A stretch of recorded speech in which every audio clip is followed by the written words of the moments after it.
Yo, it's Eli in the truck. We're about to murder this. Yo, engineer, why my voice sound like that though?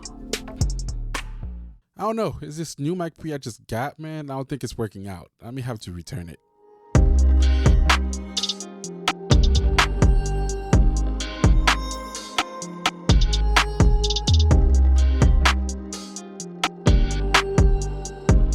What's up, guys? It's Eli and welcome back to the channel for another video. In today's video, I'm going to show you how to gain stage to get the best out of your microphone preamp before you hit that record button. We have a few videos on this channel talking about microphone preamp, and in the last video we talked about why it's important to have an analog signal chain in your home studio, which is why I think it's important that I drop a video showing you guys how to gain stage before you actually start recording.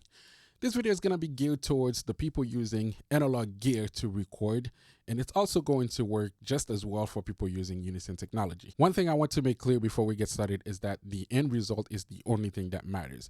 How you got there is not as important. Whether you were using a channel strip, one single unit with all the different sections like a preamp, EQ, compressor, and an output, or you were using different units, having a preamp, a standalone preamp, standalone compressor, standalone EQ, none of that matters because the technique is basically the same.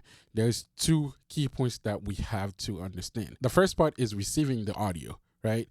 Setting up the proper levels to receive the audio, and the second part is the output, how the audio leaves our signal chain to get recorded in our DAW. So let's not worry too much about how to EQ and compress. Let's worry about setting up the proper gain stage before we jump into all those different bells and whistles that you can do to your sound to make it sound good before it hits the DAW. There's not a right or wrong technique to gain stage. The only thing that matters, again, is the end result. How you got there doesn't really matter. So your second favorite YouTuber's techniques might also work. But if you are not sure which techniques may work best for you and you'd like for me to check out some videos to see if they actually work, be sure to send them my way. I'll be happy to check them out for you guys. Which brings me to, if you're finding any type of value in this video, make sure to drop a like and comment down below to show support to the channel. And if you're new, don't forget to hit on the subscribe button and turn on the notification for more videos like this. And be sure to stay until the end of the video so I can tell you guys how you can help support the channel to help me bring more videos for you guys.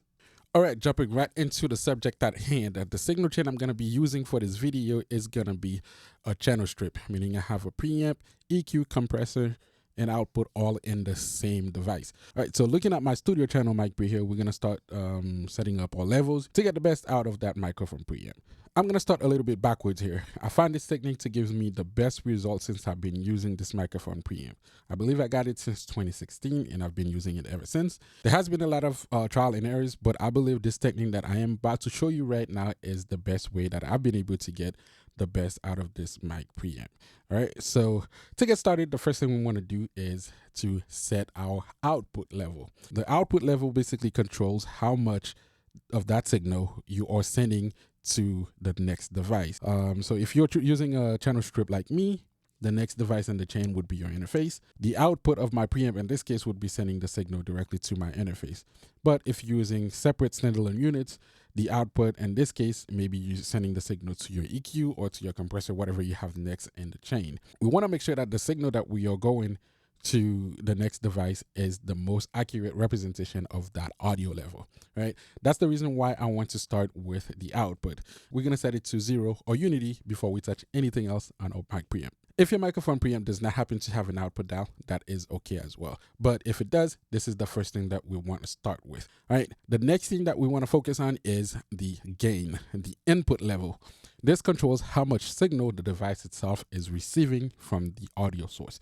Whether it was a vocal or it was a guitar amp or drums, whatever it is, the gain will control how much of that signal the microphone preamp will receive to process before it sends it off to the next device. Before we start turning up the gain, we want to check what type of microphones that we're using because it makes a difference in what we do next. For a dynamic microphone, it's pretty straightforward. We can start dialing up the gain until we have a healthy signal level. If you have a condenser microphone on the other hand, you need to check on what is necessary to run your microphone. Most condenser microphones require phantom power to operate. Most mic pre's will have a 48-volt button that you can just push to turn on the power to power up your microphone to start recording. Some condenser microphones comes with their own power supply.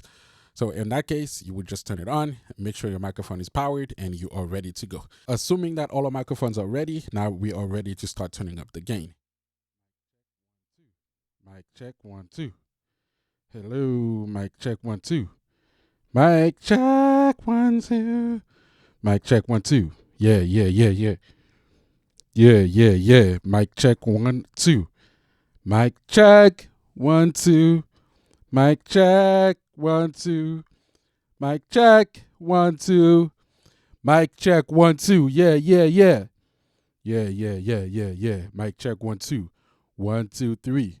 We want to turn up the gain until we have a healthy level. So you want to stay in the green. You only want to touch the yellow on the very loud peaks. And that is pretty much it when it comes to gain staging to get the best out of your microphone preamps. Now, most microphone preamps have some extra bells and whistles that you can take advantage of to create a truly analog sound. But I would recommend using those features on a case-by-case basis. One said feature may be a tube drive.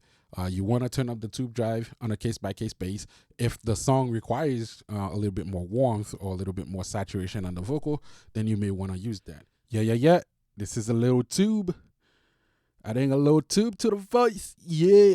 Mic check 1 2. But again, when you're using that, you might want to be careful on how much you're using to make sure that you're getting the proper sound when you're recording. Another thing that your microphone preamp may have is a high pass filter.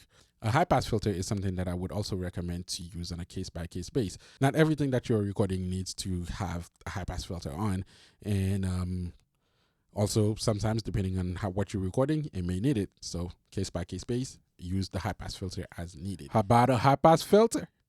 Yeah. Is that necessary? High pass filter? Mic check 1 2. Some microphone preamps may have a pad, and the pad is useful when you're recording a loud source like a guitar amp. But other than that, it's probably not going to be necessary in most cases. 20 dB pad?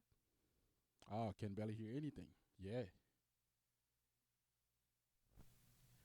Guess my voice wasn't loud enough. Mic check 1 2. Yeah. All right. And lastly, you may have a phase invert. A phase invert is mainly necessary when you're recording multiple sources, and to help combat a phase issue, then you may want to use the phase invert. But if you're recording a single source, like you're recording a rap vocal or something in your home recording studio, then you probably don't need the phase invert. How about a phase invert? Is that necessary? Yeah. Mic check 1 2. Setting up the proper input level and the proper output level is pretty much the most important part when it comes to gain staging. Anything that happens in between is only there to color the sound, but not to change the level that is being recorded. So with that said, we are pretty much done with gain staging. But I know you guys have all of those extra gears, so we might as well take advantage of them. And for this part, I want to make it clear that the order of which you have your gears set is not important. Whether you did EQ first and then compression after, or you did compression first or EQ after, that is not important. What is important though is to remember that anything that you do to your audio on the way into being recorded cannot be removed afterward. So make sure that what you're doing is not hurting the sound. Make sure you're not over compressing, and make sure you're not over EQing. Yes, that is a thing. You can over EQ. Starting off with the EQ, I would highly recommend that you do not cut. You would be spending way too much time trying to dial in the proper sound by cutting out the bad frequencies. So I would highly recommend against cutting in the recording process. What I would recommend to do instead is to apply a light boost. Whether it was on the top end or on the low end, apply a little boost as needed. If the vocal is dull and needs to be brightened up a little bit, add a little bit of a boost on the top end. Or if the vocal is very thin and you need some body to it, then add a little boost on the low end. All right, so that is pretty much all I would advise to do when it comes to EQing a vocal on the way in. Avoid cutting, apply light boost. That's it. When it comes to compression, again, be mindful of how much compressing that you are doing to the signal before it's recorded. Remember, what is recorded in cannot be removed after, so be careful with that.